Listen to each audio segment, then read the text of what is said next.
What's up, YouTube? Why is it wobbling? What's up, YouTube? Back again with another packing video.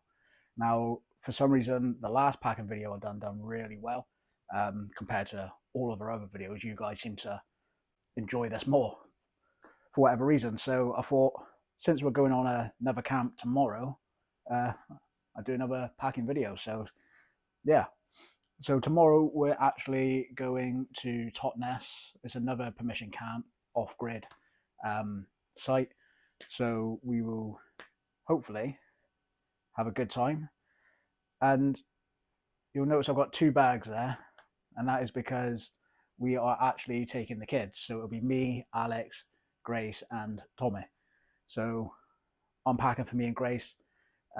We just need to sort out the clothes for the change of clothes for the next day, the Sunday. That'll come later on, as well as the food. But everything else is here for both of us. So yeah, let's get into it. Now the weather isn't going to be too great. It's been on and off forecasting for the past week, either rain or sun, and it just every day it changes. So I'm preparing for rain, and my method on doing this is to have a bag for the build of the camp, so the tents, the sleeping bags, the mats, the shelters basically. So I just need to get one bag out of the car, get it all up, and then I'm not chucking stuff just everywhere or losing things or misplacing things. The smaller things like bottles and hats and gloves, etc. So I'm going to pack this one first. This is the Eurohike Nepal 85, my trusty 85-litre backpack, and that will fit all of the tents, the sleeping bags, the sleep systems, etc. in there. So let's get it all in here.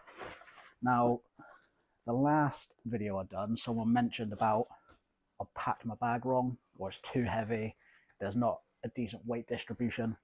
And I'm pretty certain that I did say in that video that it was going in the boot of the car or the truck, and we weren't carrying it, so it didn't make a difference. And that's exactly the same situation as tomorrow's camp. So it doesn't matter how I pack this bag, as long as it all fits in there nicely. That's all that matters. So the Four Season Andy's Nevado sleeping bag in there. That's going to be Grace's, because if it does get cold, she's got a Four Season bag. And I'm going to be using my OEX Fathom EV300 sleeping bag, the 3-season one. I haven't used this since probably Great Miss last August, September maybe. So it'd be good to get back out in this one. There we go, stuffed right down to the bottom. And then we are going to put in, what should we put in? The mats. Right, so I've got this blue traditional single one-sided flocked air mattress, the ones you get in like Halfords for a tenner. Heavy as hell, but it is quite thick. Well, it is thick, so hopefully it'll be all right. So Grace is going to have this one, nice thick comfy mattress that can sit in there like that. And then I'm going for the Trichology Aloft UL80, the one that I use all the time. And that is obviously being paired with this foil mat, which I will put in a moment. Pillow. I got that little shitty pillow. Grace can have that one, because I don't get on with it at all. Might be all right for Grace's head, but for me, I'm going to be taking my cushion pillow that I got for Father's Day a couple of years ago. I could just go in there like so. And then I've got a walking stick, Trek Right walking stick that I've used once when I got it for Christmas in 2023. I don't use a walking stick at all, or a hiking pole, or whatever you want to call it. But I thought for this one, it might be good to have it as a spare pole for a tarp, because My tarp only comes with one pole, and it's quite a flexible pole, so it's not sturdy. So if we need it, it's there just to hold up another end or whatever. So it might come in handy. I probably won't use it, but it's there if we need it. That just goes in, right. And then I think that is it.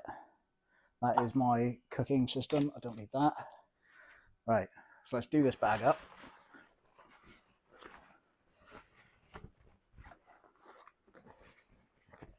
Drawstring 1, drawstring 2, flip the lid over, clip it in. You obviously can't see that because it's facing me. Anyway, that's that. Right, so then we're going to move on to stacking the outside. Just move all this over. Stacking the outside. So, tents. The Raccoon 2.1. My go-to tent. I love this tent. I've broken it. I've fixed it. That's pretty much it, really. But yeah, it's a good tent. It's a good tent in the weather. I know that much. It's a sturdy tent in the wind.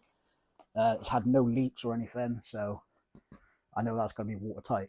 And Grace is going to use this one because obviously I'm her dad and I have to show some sort of responsibility. That being said, though, I'm going to be using a different tent, but we'll get onto that in a minute. The Expedition tarp. Now on the front of this bag, I don't know if you can see this, I've got 2 elasticated toggles, which I don't actually use for anything. But this tarp fits in there nicely because it doesn't weigh too much, so it's not going to be causing too much of a strain on the elastic. And yeah, it will keep it in place. Just to be safe, I'll just loop these over each other like that. Now, my tent. I'm using the Freedom Trail Fission 2. Now, I did buy this tent a couple months ago on eBay just to do a review. See how good a cheap tent was from eBay. I think I paid £16 for it. Brand new as well. I mean, it doesn't look brand new, but I think that's just where it's been stored. But when I got it out to do the review, it was immaculate. You know, I had the rubber bands around all the pegs still. The inner was clean. The fly was dirt free. There's no mud anywhere, nothing on the ground sheet. So it was a brand new tent. And I haven't camped in it. Now, I was going to give this tent away. I did order a couple tents that the plan was to give away. I did pass them over to the relevant person, but I believe they're still in the shed. But I kept this one just in case. And do you know what? I was going to go out and buy a new tent, just a cheap tent like the Eurohike Taco 2, but I thought I can save myself 20 quid. So I got this. I forgot about it until 2 days ago. So I'm going to be trying this one. Hopefully it's going to be all right. It's a tunnel dome. It's a dome tent, but it's got the entrance at the front, which I'm not keen of. I do prefer a side entrance like the Raccoon. But for one day, in a fairly comfortable camp, I'm hoping this will be all right. So anyway, let's get that on. So we're going to just unclip the lid on this one and extend the buckles, the clasps, and that can just sit over, clip on to the lid. I'll call it a lid. The top of the bag that clips over, does everyone else call it a lid? Or is that just me? We're going to pull it tight. Like that. And then on top, again, we've got some more elastic that never really gets utilised until now. Pull that tight so it doesn't slide around anywhere. And that is bag number 1 done. I'm not putting anything in the side pockets. There's no real need. Like I said, this bag's going to be coming out first and just getting the bulk of the camp set up. So I'm going to put this to one side. Now, moving on to my other bag. This is my 3-night adventure 50-litre bag, which I can get all my stuff in for a wild camp. Obviously, on a big camp like this, it's not really suitable. But it is fine for packing all the other little bits. So, what have we got here? We have got, bearing in mind there's 2 people, so hat, gloves and socks for the night for both of us, just in case it gets cold and we need them. We've got a mug each, stainless mug, cooking system, pots and pans, knife and fork or a spork, 2 little pasta pots just in case we get peckish, my electronics box with torches, pumps, etc. I've acquired this. It's like a little mini fire pit grill, because last time when we were cooking sausages it did not go well. Sorry guys, I wouldn't take your decision. I was gonna... So I'm not sure what we're actually going to cook tomorrow, but I have got this just in case. And then we've got the first aid kit, knives, water bottles, some carabiners, and what do you call these things? Paracord, that's what it's called. I've got my monocular, shovel, some food and drink pieces in there. I'll get onto this in a minute actually. And then I've got my table. So let's pack all this up. It doesn't necessarily matter what order we're putting it in because it's all going to come out at the same time eventually. So cook system, just double check I've got the gas in there.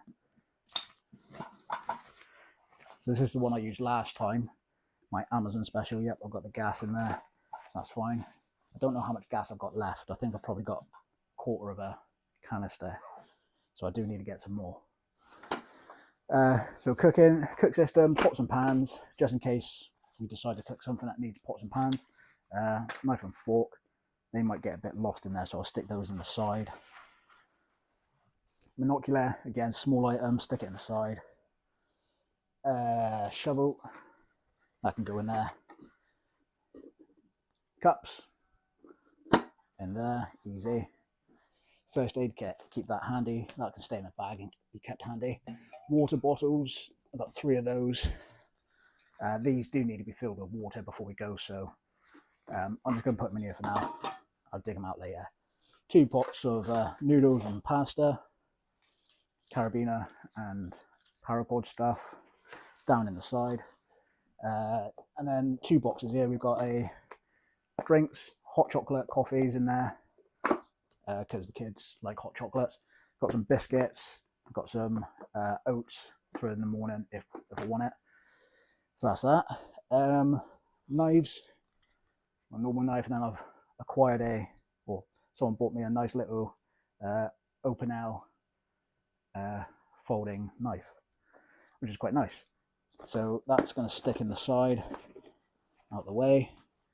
And then we've got the electronics box, the power bank, torches, mini pump, etc. Things like that in there. Lovely bit of kit in there. First aid kit, that can go in the side down here. Easy to get to. Now this grill, really thin, as you can see. So that can just slot in anywhere really, down the front or down the back. Let's put it down the back. Easy peasy. Hats and gloves, mine. Grace's. Then moving on to this is the high gear 12 volt tornado pump. Traditional car pump that plugs into the cigarette lighter to pump inflatables. The reason I'm taking this is because after the last camp me and Alex done, it was very wet and it was a big rush just to get everything in the truck to get out of the rain. And it appears I have left quite a lot of stuff in his truck, or I have lost them. And the pieces I've lost are the nozzles for my mini pump. So I'm hoping they're in Alex's truck, because he hasn't even cleaned his truck since we went camping, so all his shit should still be in there. Yeah, so I'm taking this just in case, which, you know, it is what it is. So I'm going to put that in there. Oh, also some other things that I've left in the truck or I can't find. My tent pegs. Not a clue where they are. I did unroll my tent the other day just to see if I could find them. Not there. So again, hopefully they're in Alex's truck. If not, I'm going to be fashioning some pegs out of sticks, which would be fun, but a bit of a ball ache. So I mean, that's that. I mean, it all fits in there nicely. Next, we're moving on to the last item, which is the OEX X-Lite camping table, which I actually really did enjoy having on the last camp. It was nice just to be able to put your drink, put a plate, put your phone on top without worrying of knocking it over or getting it wet. And that's just going to clip on the front like that. So that is that. That is everything we need, except from our food, our drinks, and our clothes. Clothes-wise, they will fit in there. If not, I will just take a small dry bag, and that can just clip onto the front, just to give the clothes keep the clothes away. When you put your dirty clothes in there, they can go in there. That's fine. Coats, will be wearing those tomorrow, no doubt, if it's raining. If not, they can stuff in the front as well. Got a fairly decent sized pocket. You will get your coats in there. Food, like I said, I'm not sure what we're taking or what we're going to be cooking, but there is plenty of space in the top for you know, packet of mints or some burger rolls or whatever we're doing, some snacks, and you know, we have still got some more space in there. And if push comes to shove, we've still got the entire top of this bag and the massive side pockets on that one as well. So, oh god, this bag is heavy. I would not take this on a camp, wild camp, at all. Look at that. So much shit on it. So there we go. All packed, all sorted. I'm looking forward to sleeping in this tent, giving it an actual try, because £16, you know, was no brainer. So hopefully it holds up quite well. Tarp, again, enjoy using the tarp. Alex is taking his tarp again, I'm assuming. So we'll have plenty of shelter. And there is 4 of us this time, so we do need to think about arranging it in a way where we can all fit in under the tarps if it's raining.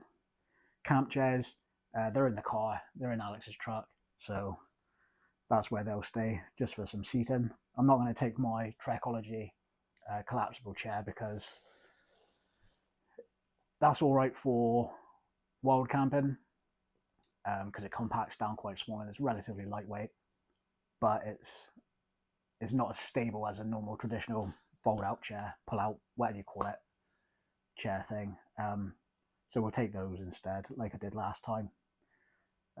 Yeah, so I'm just hoping my tent pegs are in Alex's truck and my nozzles for my pump are also in there, because I'll be a little bit pissed off if not. So yeah, thanks for watching. Hopefully you've enjoyed this video and has given you a bit of an insight to the shit we take on a off-grid permission camp. Yeah. So, if you have enjoyed this video, please consider subscribing to the channel for more hiking, wild camping and gear reviews. And I'll see you all next week, where we'll be doing our camp. I'll see you later.